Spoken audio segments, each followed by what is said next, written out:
I don't think that I don't think that I've been as honest as I could be. So there are basically like two types of honesty that most people think about when they talk about honesty. They talk about cash register honesty, which is like, don't lie, don't cheat, don't steal, right? Like, okay, cool, got that down.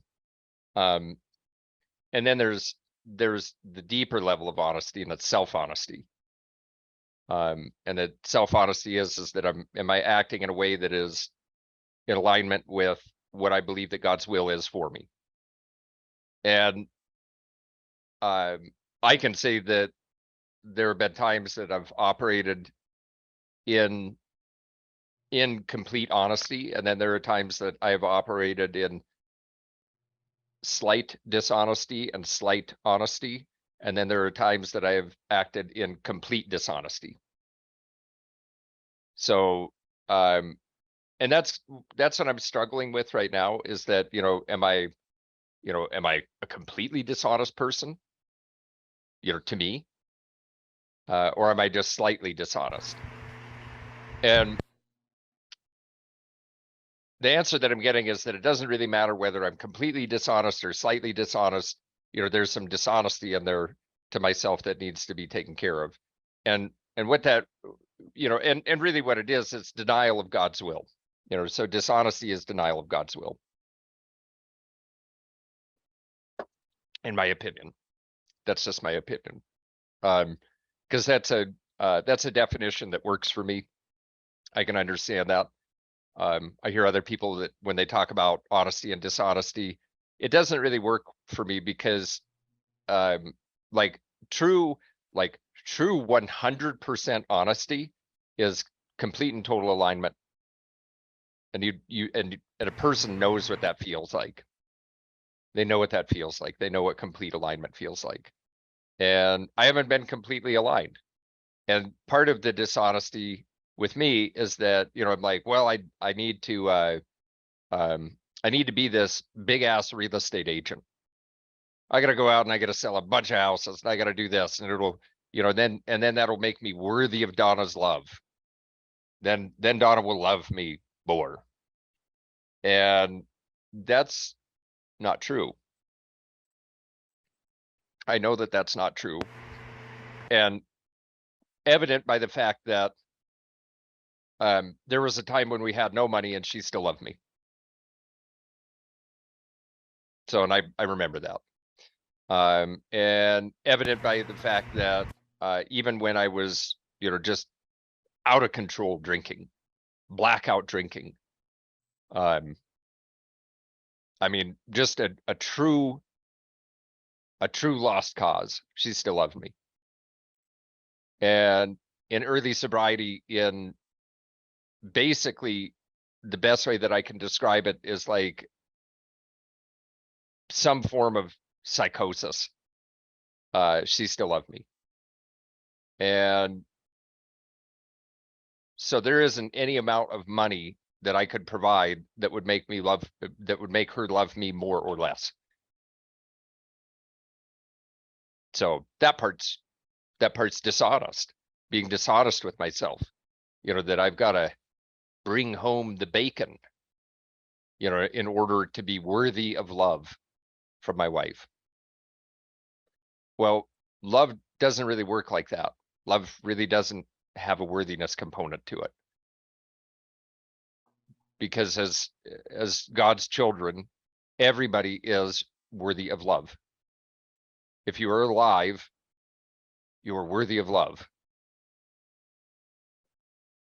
So that's a truth. I feel like you want to say something.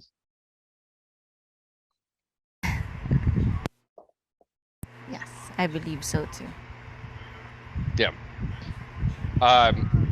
And so this tells me, right, something different. Well, actually, it's this. I keep pointing to this as my brain. My brain is just the interpreter, right? And then my self-will lives right here. This is where my self-will lives. And that's the reason why I've been having awful pains in my stomach And I've had some people tell me too, like, well, the reason why you have that pain in your stomach is because, you know, your inner fire is burning. You know, they're like, that's a good thing. And it's like, I want to die. Like, I can't believe that that's a good thing. Like, if you felt the way that I felt, you'd want to fucking die too. Like, it hurts. Like that's not, whatever it is, that's not right. I can tell you that. And really what it is that it was a fire that was totally out of control. It was like a forest fire in my stomach, a forest fire in my will, just burning through everything, burning everything down. You know, and everything that I was doing was, you know, my way or the highway. This is the way that we're doing it. You know, no room for God's will, no room for, you know, other interpretations, no room for anybody else's opinion, no room for anybody else's will, no room for anybody else's well-being. It was me, me, me, me, me, me, me, me, me, me, me, me. Even though, like, it probably didn't look like it from the outside, but I'm really adept at putting on different masks. So it might sound good, but deep down inside, lying to me. And that's what's making me sick. That's what's made me sick. I'm lying to me. My behavior is not congruent with the way that God has made me. Maybe I am supposed to be a big ass real estate agent. I don't know. You know, if it's supposed to happen, then it'll happen. But I do know, and I can say this with a lot of conviction, God wants me to be helpful. And being helpful to other people, you know, I can't give what I don't have. Mhm. So, meaning I can't help somebody in the wrong way. Because if I didn't have it to give to them, then I can't help them anyway. But if I've got something and I can give it to somebody and be helpful to them, well, you know, that means that God already gave that to me. And does God give me stuff without me even knowing it? Mm-hmm. Sometimes words just come out of my mouth and I don't even know where they came from. You know, could that be God? Could God have just like, boop, just put the words in my mouth, the thought in my head? Yeah, without a doubt. It's happened so many times I can't even believe. Like, even right now, that's happening. Like, I don't know why I'm saying all this stuff. I mean, it makes me feel a hell of a lot better to actually say it, you know. And the few truths that I've been able to discover just this weekend is that, it's worthy of love, you know, and it's worthy of forgiveness, because love and forgiveness are, I mean, they're hand in hand. You know, like, oh, that's unforgivable. There is nothing on the face of the planet that is unforgivable. Nothing. You know, oh, I can't believe that I did this. Nobody else has ever done that. If they've got a word for it, somebody else did it. So you can't be the only one. You know, so there's no such thing as you being the only person who's ever done that, the only person that's ever felt that way, and the only person, you know, that is not worthy of forgiveness and not worthy of love. Like, that's this trying to steal out of life. You try to steal out of life, God will let you know that you can't do that. And that's kind of what I've been up to. You know, is that I've been trying to steal it out of life. It's the best way that I actually know how to put it. It's not mine, you know, like, God freely gives everything in this world to his kids. And if I think about like what my life would have been like if I would have known that from the very beginning. And the funny thing is, you know, and it's such a morbid thought, you know, like, what would happen if I knew this before? Where would I be? Well, you know, I mean, it's actually, maybe I'd be in a worse spot. I'm thankful that I'm learning the lesson now. You can't steal from God because he already gave it all to me. So these are the things that I've been learning. It's really fucked up too. I mean, well, I shouldn't say fucked up. I think about like us here, Mm. you know, I'm like, I need to get some VAs. I need to get some VAs so that I can, do work stuff. And I love the fact that we have this beautiful relationship that here we are. This is life stuff. It is like, And I look at that and it's like, well, how did this all work out? Well, obviously Jessica and Larissa, I'm here to help them and they're here to help me. I'm here to help you as much as they're here to help me. And you guys have helped me more than you know. Oh, that goes for us as well. And you really change. way back, yeah. Yeah. Well, I'm in the process. I'm in the process of accepting, how to word this. I'm in the process of accepting my need to change. So have I changed? A little bit. Is there more to be done? You bet. And it scares the shit out of me. That's the part that scares the shit out of me. I'm excited about it. I'm excited about the change, but that's where the whole faith thing comes in too. It's hard to deal with the spiritual issue with intellect, right? So it's hard to use your brain to understand God or God's will. And that's really what I struggle with, because I've used my brain my whole life. I mean, I've used my brain and my will my whole life, to kind of get where I'm at. Well, I thought that I was anyway, but it turns out that, my puny little will, in comparison to the infinite will and the infinite knowledge and the infinite power, the infinite love of God, I mean, it stands no chance. So even though I've been thinking like I've done all these things, I haven't done any of it. It's all been God's will. And so he loves me so much that he's allowing me to be under the impression that I'm doing all these things. And I mean, I'm doing stuff and I have free will, but the overarching plan, I mean, and even the little minuscule decisions that I make that are actually free will, he already wrote that. He already knows that that's going to happen. So I just think that I'm making the decisions. And so then I start taking credit for God's blessings. And that's also dishonesty. Look at all the things that I've done. Dave, you like, that was given to you.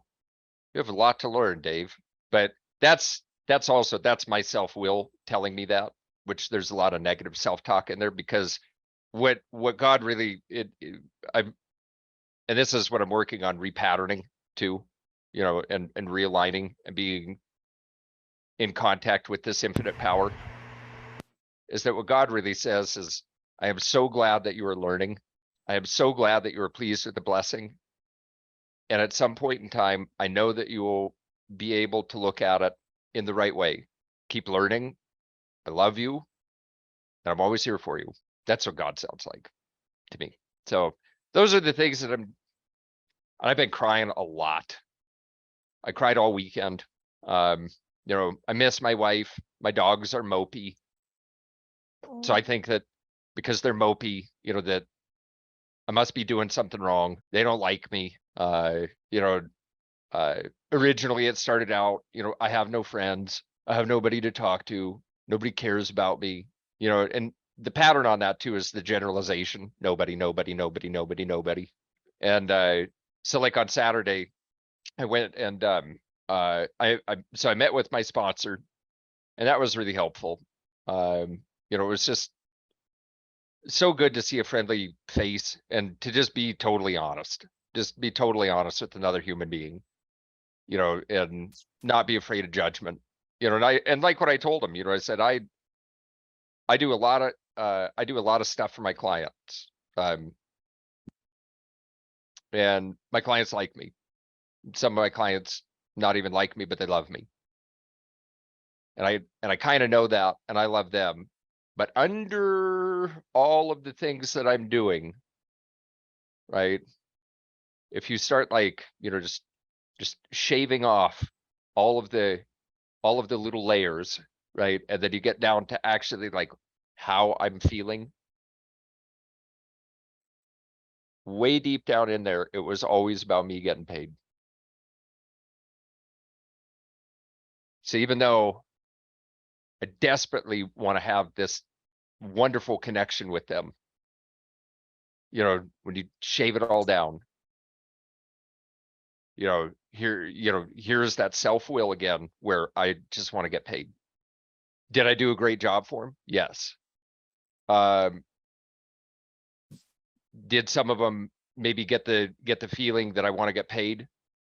Sure. I'm sure some of them did.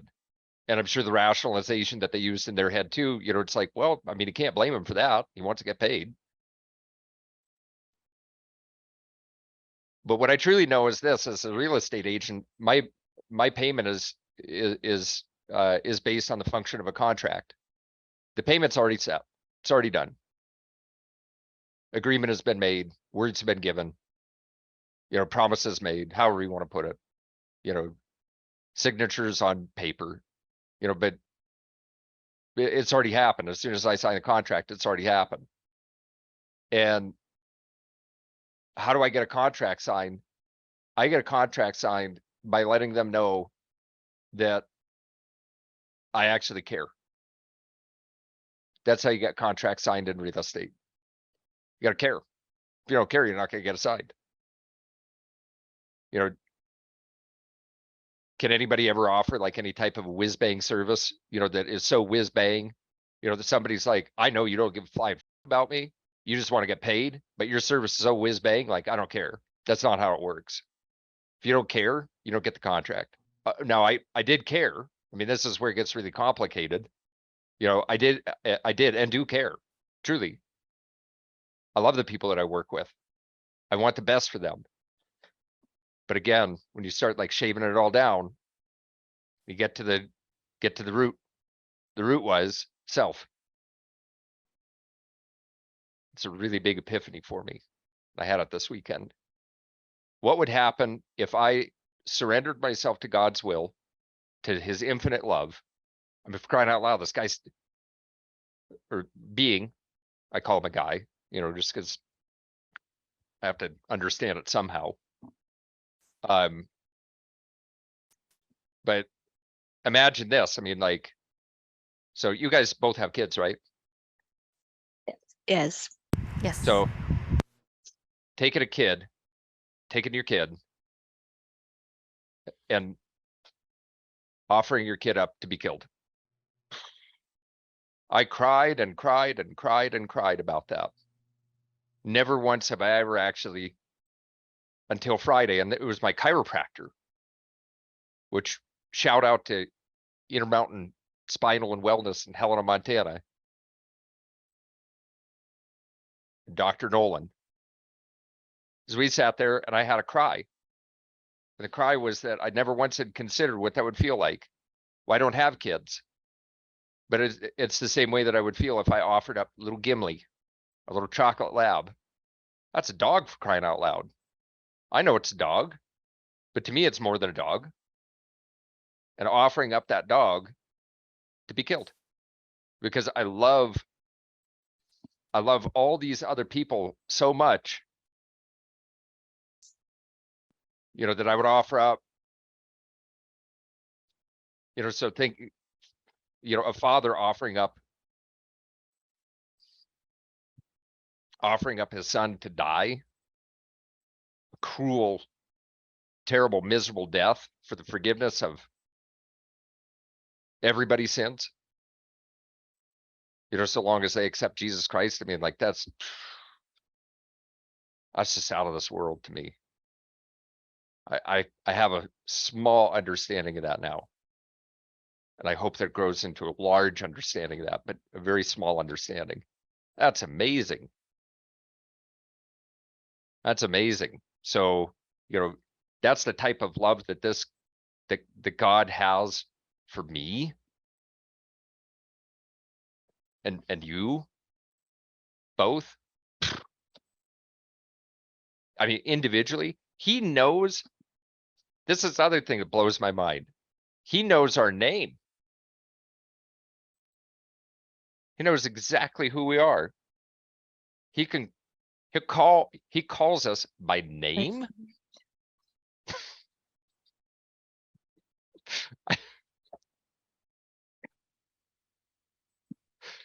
And I've spent my entire life where it's like, oh, it's so small.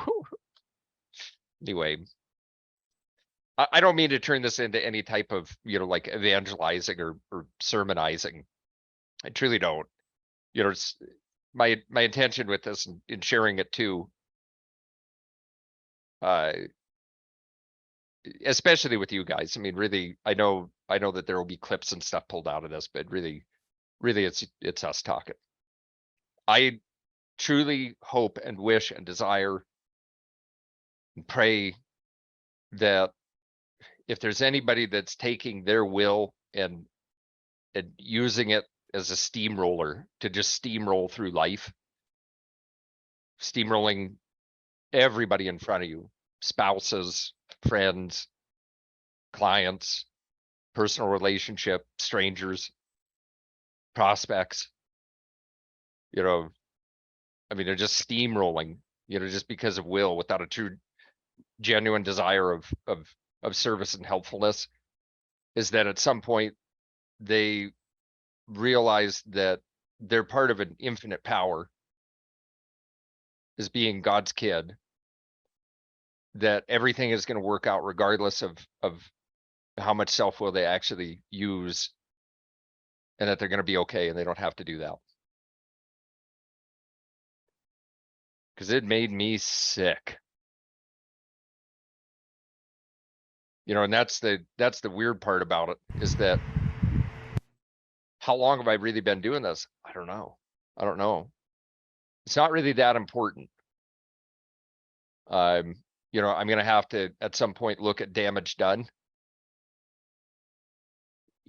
And where I'm at right now is I've come to the realization that and me as a recovering alcoholic, is that this is the first step in Alcoholics Anonymous, is that I'm powerless over alcohol. My life is unmanageable. And what that means is that I have no power over alcohol, which, as you get deeper into the book, really, well, I'm not going to confuse anybody, but I'm powerless over alcohol. Taking a drink to shut my mind off and to kill my emotions is not an option for me. It'll kill me. It might not kill my body right away, but it'll kill my spirit dead instantaneously. Because once I put the drink into my body, the physical nature of alcohol demands that I have more. So I can't have just one drink. So even if one drink would do it, and that would make me feel good, my physical body doesn't allow me to have one. So down the hatch they go, one after another, after another, after another, after another, after another, until, the little X's over the eyes, right? And then I get oblivion.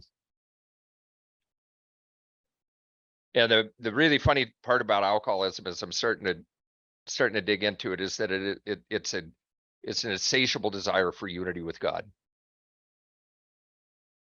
Just an insatiable desire for unity with God. And this is what blocks me from having that unity. So how do I defeat self-will? I have to be helpful. I got to give. I have to give. So, and the struggle, the amazing thing about struggle, it sucks. Nobody wakes up in the morning and says, I want to feel excruciating abdominal pain and have panic attacks like I'm going to die, have an unclear mind, think negative thoughts, destructive thoughts. Nobody wakes up and is like, yeah, man, that sounds like a great day. Woo, let's do it. Let's struggle. But the struggle happens, and it's really bad. And my struggle took on this look. I would get physical pain. It would manifest in my stomach and my chest. I would think that I'm having a heart attack, and that I would instantly become afraid of all the things that I left undone. And I would instantly become afraid of, is Donna going to be okay? Look at all the damage that I've done. Look at all this stuff, look at all this death that I'm leaving behind. Look at all this, look at all that. And what I learned out of that too is that and I had this wonderful opportunity to pray yesterday for the first time in a long time. I haven't prayed in a long time. I lie to people all the time and say that I pray because I kind of think that I am, but I'm not. You know, I might say words, you know, but for me personally, you know, I'm not truly desiring or craving that connection with God. You know, I would say the words, and I'd almost say the words, you know, like if, and pretend like I have like this audience, you know, that's like watching me, you know, and they're like, oh, look at him. He's so contrite. What a devout, godly man he is. Oh, look at him pray. Look at it. Okay. That's not really, you know, even though that still happens periodically, I can tell those guys to leave. You know, just leave me alone. Like I'm trying to pray to God here. You know, and then they come back. I'm trying to pray to God here. And then they come back. I'm trying to pray to God here. And then they come back. I'm trying to pray to God here. But every time I do that, the interval gets longer and longer and longer before they come back. You know, and that's a version of self-will that blocks me off. You know, so does it take training in order for that to go away? Yeah. You know, you just have to keep repeating it and repeating it and repeating it and repeating it. That's something that works for me. Maybe that's not for, you know, I mean, I'm not trying to give any advice to anybody at all. You know, but I mean, me giving advice on prayer? Come on. I'm like a baby. I'm like a baby. Imagine going up and like asking a baby for advice. You know, just like, do you have the answers to how to live better? Just like poop their pants. That's where I'm at. You know, these are just the things that I'm uncovering for myself with a true desire that they'd be helpful to you guys.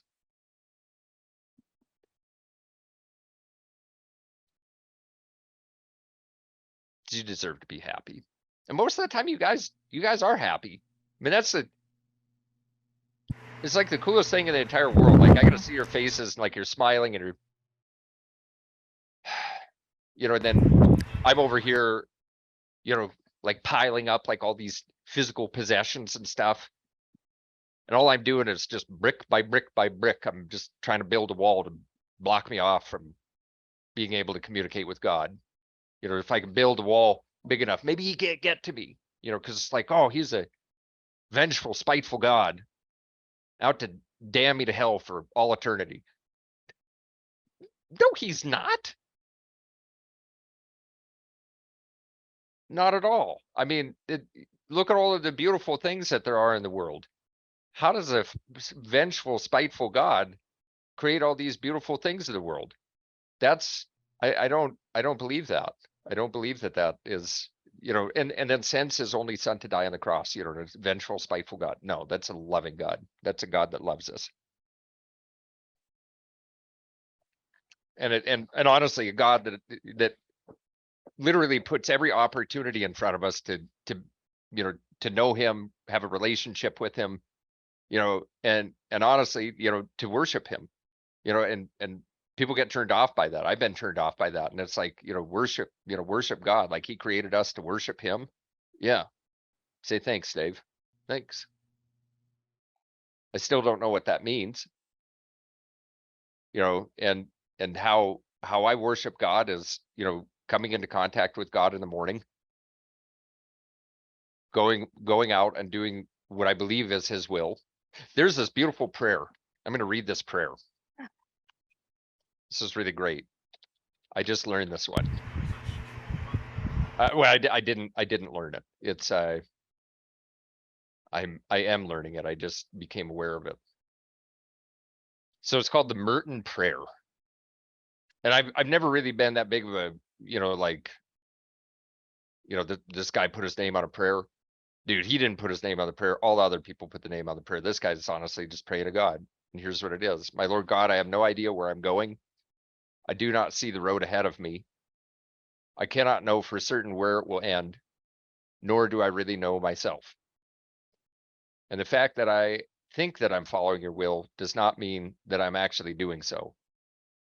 But I believe that the desire to please you does in fact please you. And I hope I have that desire in all that I am doing. I hope that I will never do anything apart from that desire.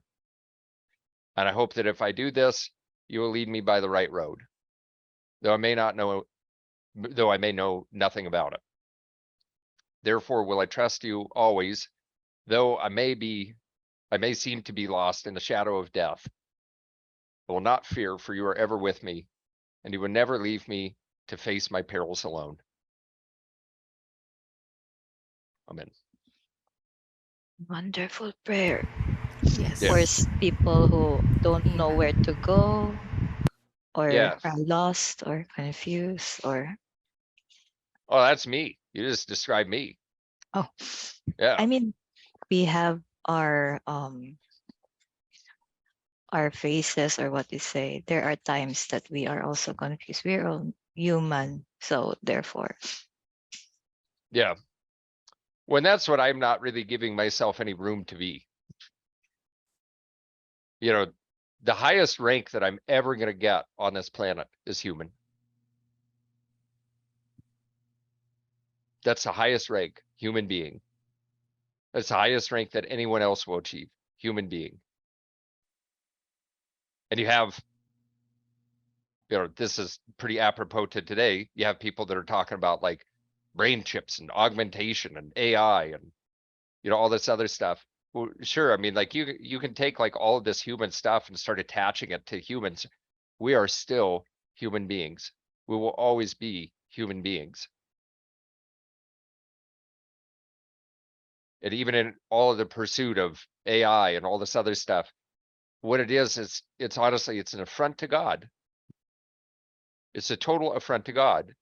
That we're trying to say, look at these things that we've built. Guess what? If you're building AI and it's run by a computer, I would challenge any of those to go out and create silicone, because it can't be done. They don't know how.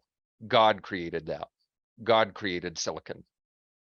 God created the ability to make the microchip. God created the human being that had the idea to have the microchip. God created the human being that had the idea for AI. God yeah. created that. I mean, so it's lunacy to expect that at any point in time that people will be able to say, well, look at what we've created. We're gods. And there are people that are out there that are honestly saying that. That is the evil one. That is the evil one. Look at everything that we can do. And the beautiful news about that is that throughout history, and especially biblical times, that you can see that God at some point will step in and he will save his kids. I want to be one of God's kids. I am one of God's kids. I like the idea of spending an eternity with my heavenly Father. I love that idea. I love that fact. I love that truth. That at some point in time that's going to happen. So what's my rate? What, in the meantime, while I'm looking at him and saying, I can't wait till I come home. What's he telling me? And this is what I hear in my head. When your job is done. What is that? It's revealed to me as it's revealed, or as it's needed. I don't need to know exactly what that looks like, but God will always put it in front of me. And he'll put it in front of you guys too. Yes. Yeah. And I think that it's so beautiful that you have children. I think that that's so great, because that's part of the mission for you guys. The idea of little bouncing baby Louisa somewhere in your house, little bouncing baby Jessica somewhere in your house is the most amazing thing in the face of the planet. And you get to bring them up in the best way that you know how. Yes. Yes. And I always say this too, where I'm like, whenever I say anyway, you know what I'm doing? I'm actually putting myself down. So in my mind, I'm putting myself down because the thought that I have is like, everybody's probably pretty bored with this. I don't want to bore them. And I don't really give a whole lot of thought, as far as like what that means to me. So I really say this and really mean it. I apologize if it sounds like I'm, just Bible banging. It's definitely not my intention. My intention is to share my experience and to share the strength that God's given me and to share the hope that I have in the future based on my own personal experiences. And if it's helpful to you guys, mission accomplished.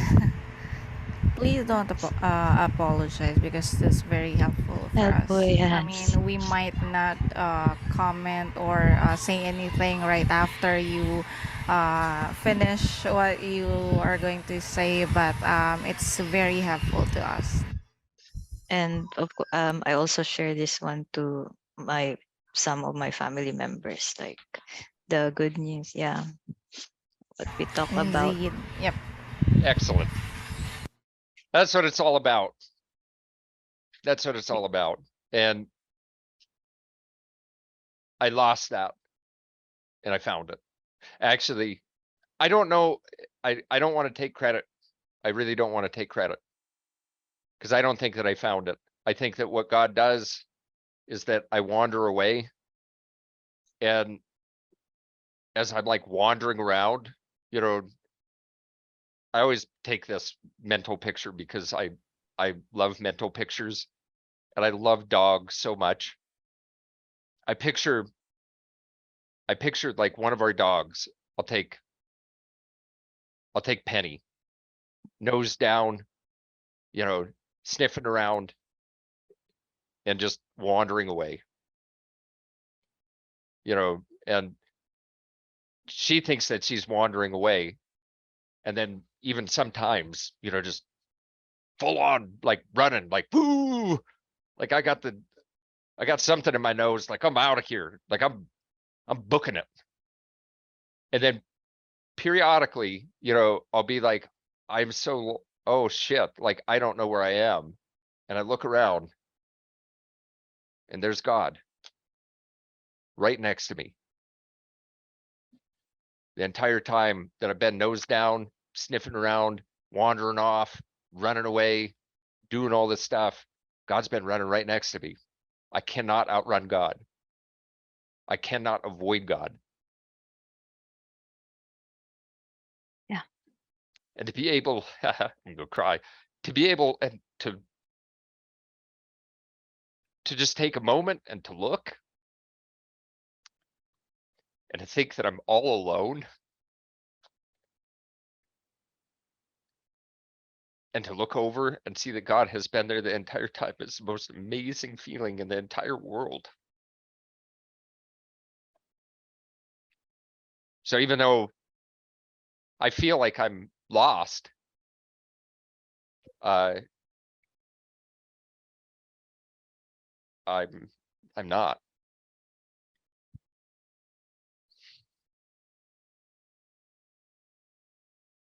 That it's the most amazing feeling in the entire world, that no matter what you do, God is always right there. And all you need to do is just stop. That's it. Just stop. There he is, you know, and then if it's like, look at all the stuff that I've been doing. Step 2. I want to stop all the stuff that I'm doing. I don't know how to stop all the stuff that I'm doing, but I want to stop all the stuff that I'm doing. Help me to stop all the stuff that I'm doing. I am just tired. I'm just tired and I don't want to do it anymore. And that's repentance. That's repentance, and it's surrender. And then what does God do? Instantaneously gives you a hug. Hey, I love you. I love you. Yep, it's done. It's forgiven.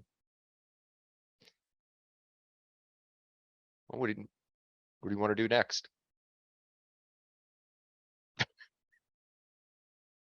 And that's it. It's not a, well, too bad you're going to burn in hell for all eternity, but good job on the repentance. Not at all. Thief on the cross. Dude, that guy repented. He was inches away from death and he repented. Jesus said, I promise to you that there will be a place in heaven with me and my Father. You know, and then here we are, or I shouldn't say we, me. Here I am selfish, judgmental prick, Dave. You know, when I see people and I believe that they're behaving so inappropriately, and I'm sitting there in constant judgment of them. Oh, they just have no idea. Oh, they're so dumb. Or, oh, they're so this. Right? So there I am judging. Dude, they're walking their path. I'm sure that there are people that have looked at me and it's like, oh, he's such a this or he's such a that. I can't believe that he's behaving that way. Dude, I'm walking my path. I'm you know, I'm doing the same thing that everybody else is doing. I'm just looking for God. That's really what I'm trying to do. I'm looking for God. I'm looking for unity with God. How do I get unity with God? Maybe if I do this, then I'll be worthy. Maybe if I do that, I'll be worthy. Maybe if I act this way, I'll be worthy, or I pray this way, I'll be worthy. Dude, worthy from the very beginning. Worthy from the instant that you were conceived. Worthy, you know, worthy the moment you go to prison. Worthy the you know, the instant that you lie. Worthy when you cheat. Worthy when you steal. Worthy when you misbehave. In worthy all the time. Just repent. I mean, it's crazy. Somehow I've been able to successfully myself out of the idea that I'm worthy. And that was the pain.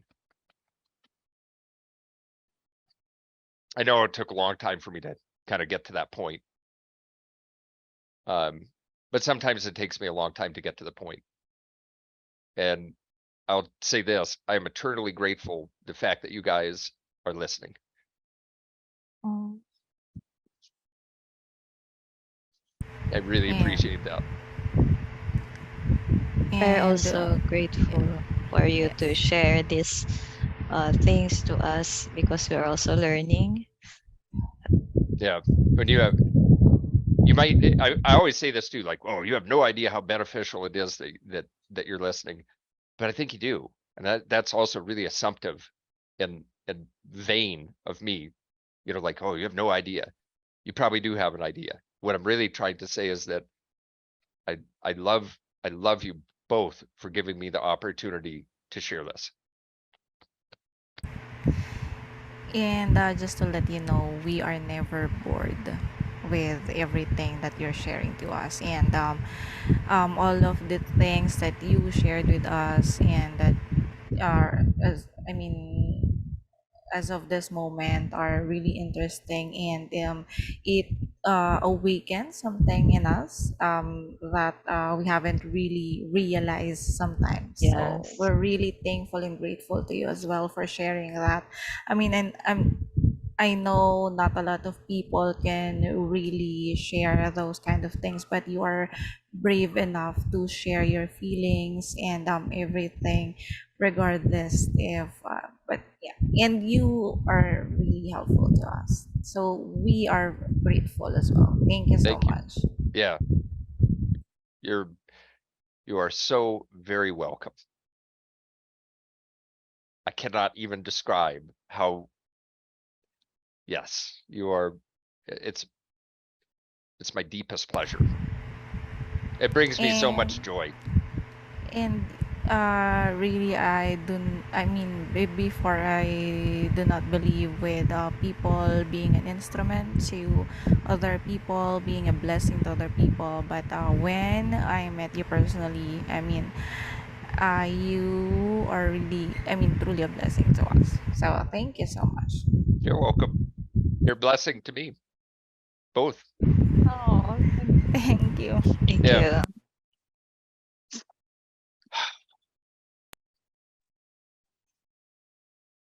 I just feel like I could stay here all day.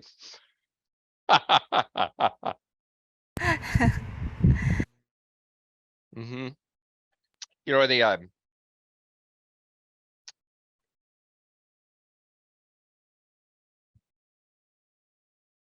you know, you know, all the times I was talking about like, well, the world's so this is going on and that's going on and this is what's going to happen. And I was going down the rabbit hole, like watch out for this, watch out for that. Did you know that that stuff has been going on since humans have been on Earth? At times we never thought about it. No, I haven't either, because it's like, well, it's my life. You're like, I'll better get real attached to it.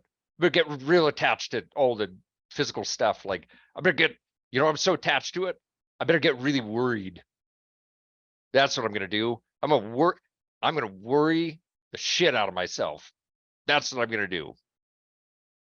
So I'm,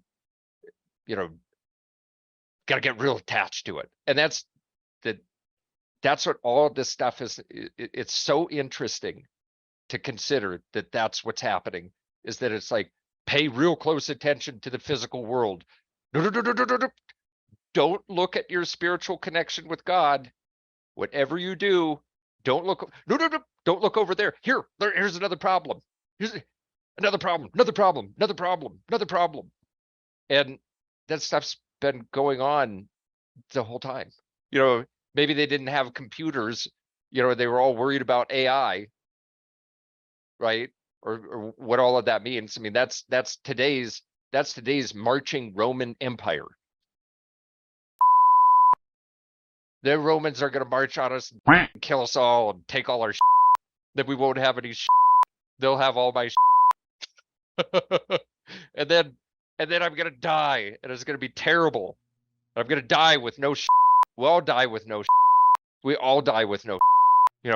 I mean, what are you going to do, as you're laying in your hospital room, at 98 years old or 104 years old, tell your family members, like, make sure to bring in all my into the hospital room. I need all my. Nobody does that because they know they can't take it with them. And they know that it actually doesn't even mean anything in the end to them personally.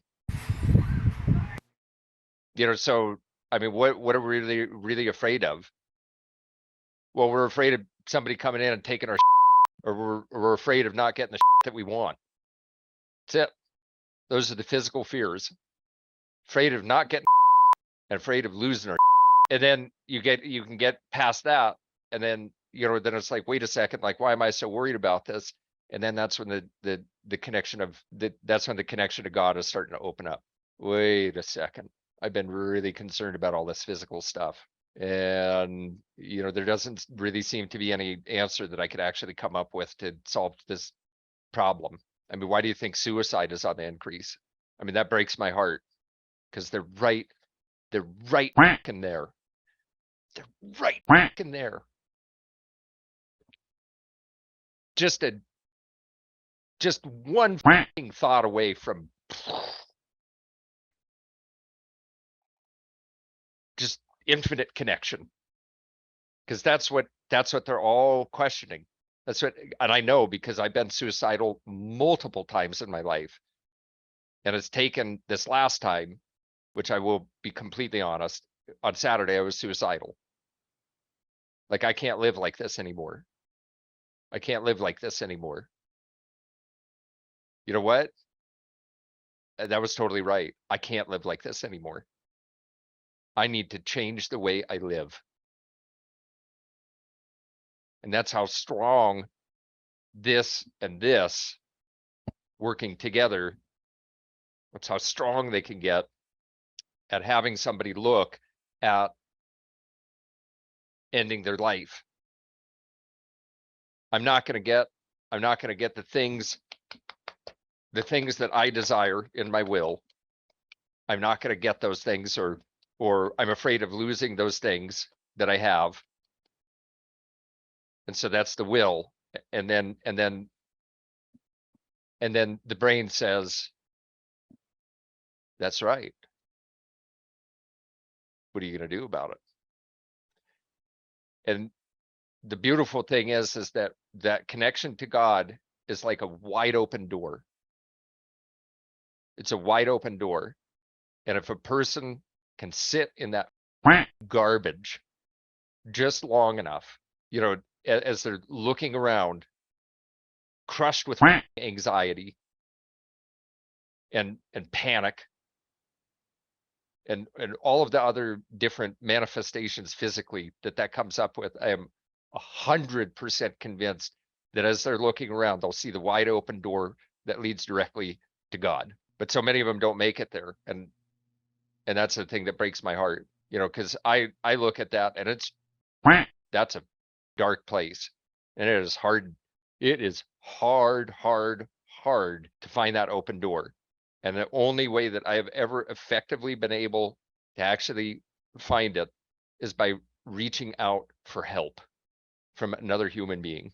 As uncomfortable as that is, you know, think of the most spiritual person that you know and just call them, get in a car and drive to their house at 3 o'clock in the morning, ring their doorbell. That person will jump into opportunity to help. I know that I would. Somebody is ringing on my doorbell, my first at 3 o'clock in the morning, middle of the night.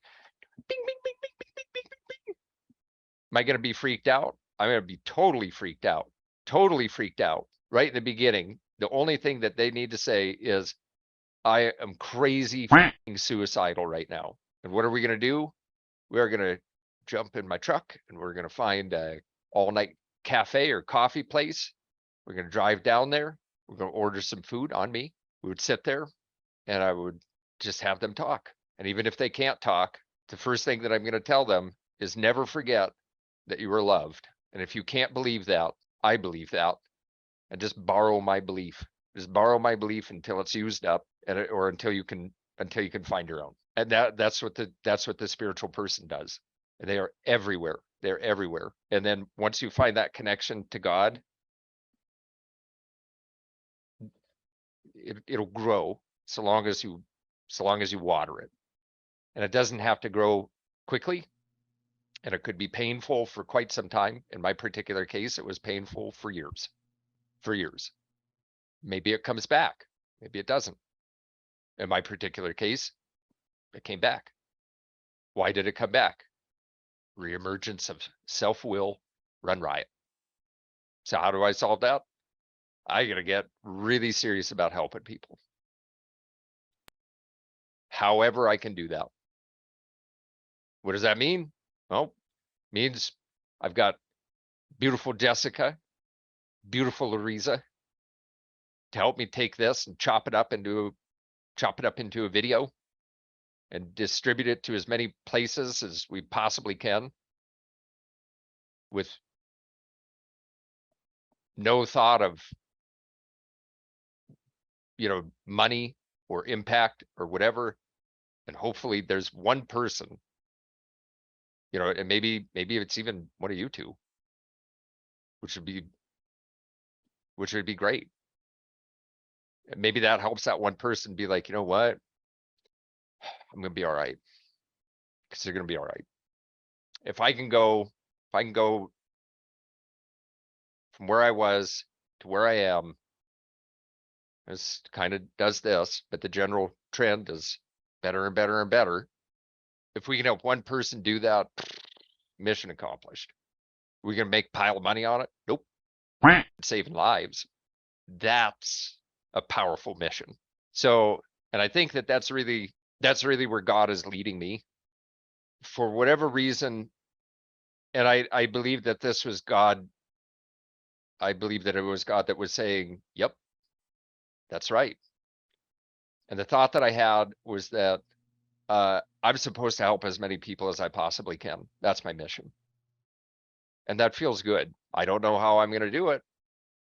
I don't know how I'm going to afford it, but I really feel that's my mission. And the way that I look at it is that I probably am selling real estate because it will be able to fund the project of helping as many people as I possibly can. You know, do I have a fancy name for, you know, a charity or whatever? Nope. Is going to be, you know, a 501c3, so I get tax benefits and all that stuff? Nope. You know, if other people find out that this is what I'm doing and they want to choose me to help them sell their house, because they know that I'm going to be using the funds to go out and try to change the world, maybe that's what they do, because that's really what I want to do. I really am good at helping people buy and sell real estate. I'm really good at it. God gave me that skill. So when I look at that and it's like, what am I going to do with all this money? And I think about it and it's like, what have I really done? And most recently, what I've done is stuck it in a bank account and bought some cool shit for myself. You know, that's not totally accurate. I mean, I have a wife. I've been able to make sure that I'm taking care of God's little girl. I've done a pretty good job of that. Even though sometimes it doesn't feel like it. But I have a really amazing relationship with her. She is one of the most, for me, she is the most out of this world spirit I've ever come in contact with. Out of this world. She's put up with, it'd blow your mind. It'd blow your mind. Blows my mind whenever I think about it. Like, what? Like, she stayed here? What? She loves me? Even after all of that stuff? What? That's amazing. Thank you, God. So I think that that's how this all plays together. I feel really aligned about what I just said. I feel really good about that. And I want you guys to be a part of it. A big part of it. Because I think well, not even deep down. I think that that's in you too. Because I can tell, you know, that you want to help. And you guys have struggled. I know it. You told me about a little bit of it.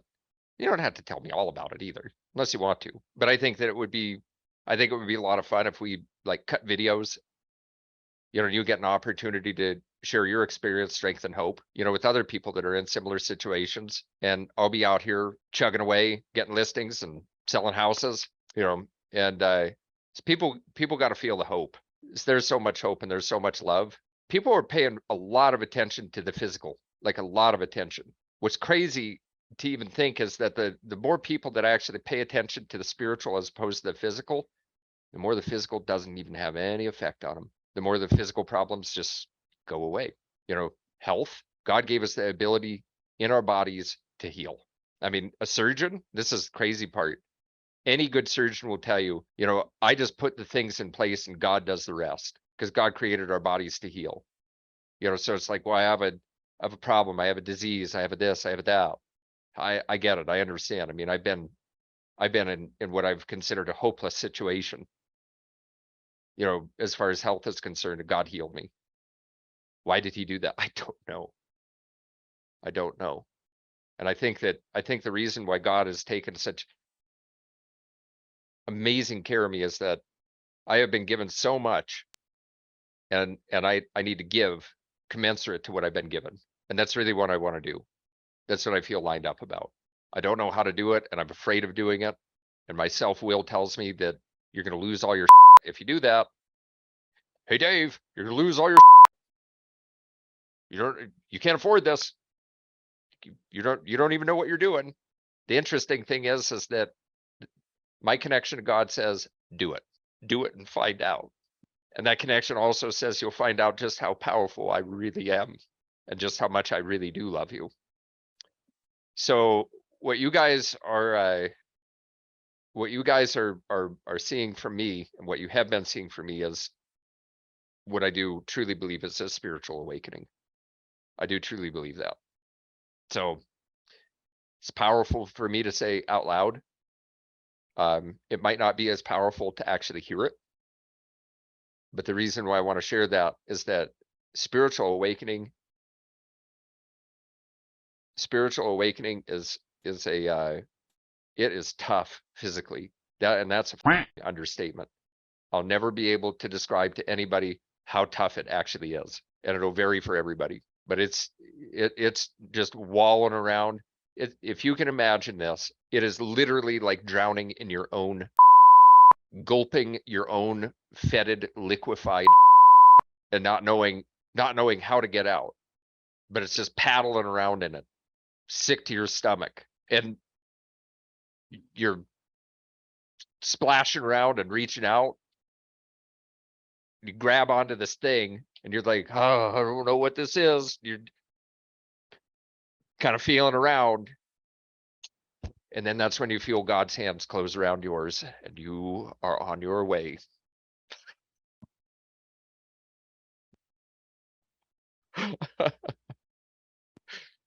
And instantaneously, instantaneously, God will take all that stuff away. Boop, it's gone.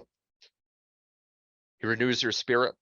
He cleanses your soul, your physical manifestations of all of this stuff that you've been dealing with, taken away, rocketed into an unbelievable existence with the predication of being helpful to other people. Now you've seen what I can do. Go tell everybody. This is what he says to me. That's what I hear. And it is a humbling thing, because I know that if I get off track on that, it'll happen again, because I had this once before and I lost it.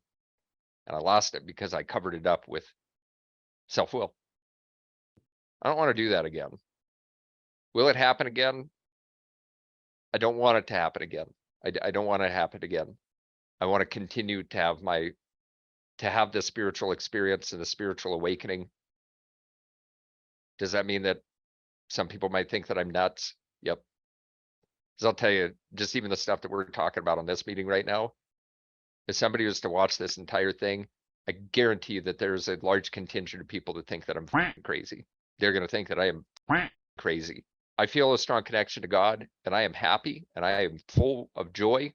I'm full of hope, and I look forward into the future, not knowing what's going to happen, but trusting a God that is filled with all sorts of good stuff.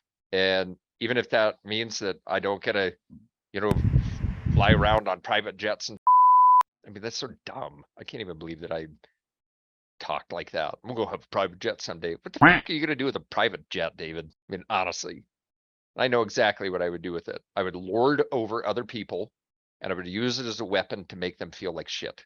That is what I would have done with a private jet. Look at how great I am. Look at all the stuff I've got. Oh yeah, you're, I can even think about that, talk about it, and it actually makes me sick to my stomach. Now, I'm not saying like, hey, who knows, maybe someday I've got one, but I can tell you that the only reason I'll ever have it is if God gave it to me as a tool to be useful to other people. Those are all the physical things that I know that he'll do. So on that note, you guys with me? Yes. Yes. Cool. Let's have fun. Let's help each other through struggle. Yes. And have that strong connection with God and help other people to find out.